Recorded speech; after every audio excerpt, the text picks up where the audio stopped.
বৈবাহিক ধর্ষণের কথা বলা আছে, একই জিনিস 9 নম্বর এবং 70 নম্বর পৃষ্ঠায় আছে। বৈবাহিক ধর্ষণ এটা এমন এক শয়তানি, এটা হলো বিবাহ ব্যবস্থাপনা ধ্বংসের, বন্ধ করার সবচেয়ে বড় পায়তারা। এমনিতেই দাম্পত্য কলহ ঘরে ঘরে, চুন থেকে পান থেকে নুন খসলেই স্বামী স্ত্রীর মধ্যে ঝগড়া বিবাদ, সেখান থেকে বিচ্ছেদ হয়ে যাচ্ছে, সংসারগুলো ভেঙে খানখান হয়ে যাচ্ছে। এরপরে আবার নতুন করে বৈবাহিক ধর্ষণের আইন যখন হবে, তখন কি হবে?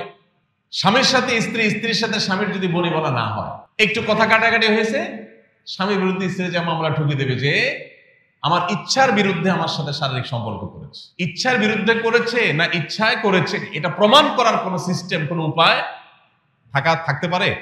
কোন সুযোগ আছে? কোন সাক্ষী প্রমাণ, কোন তথ্য উপাত্ত রাখার সুযোগ আছে?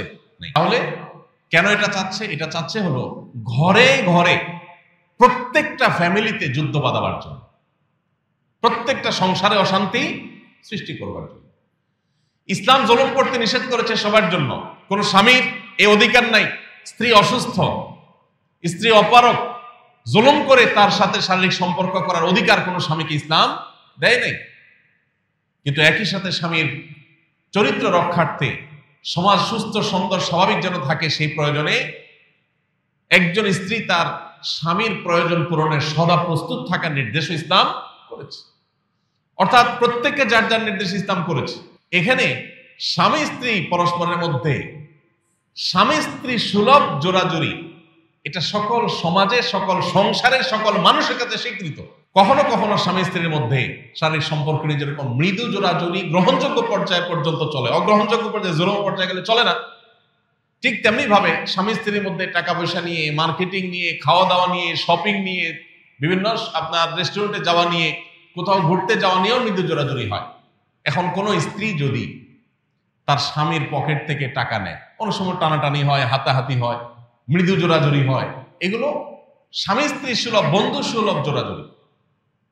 স্বামী হয়তো রেস্টুরেন্টে যেতে চাচ্ছে না, স্ত্রী বলছে হ্যাঁ জামা গায়ে দাও, বের হওয়া, তোমাকে যেতেই হবে আজকে। ইচ্ছার বাইরে একটু জোর করেই নিয়ে গেল। স্ত্রী চাচ্ছে ঘুরতে যাবে, স্বামী বলে না আমার ভালো লাগতেছে, বলে না তোমার যেতে হবে, বাইরে একটু জোড়াজোড়ি করে নিয়ে গেল। তাহলে সেটাকে বৈবাহিক ডাকাতি নাম দেন, বৈবাহিক ছিনতাই নাম দেন, কি বলেন?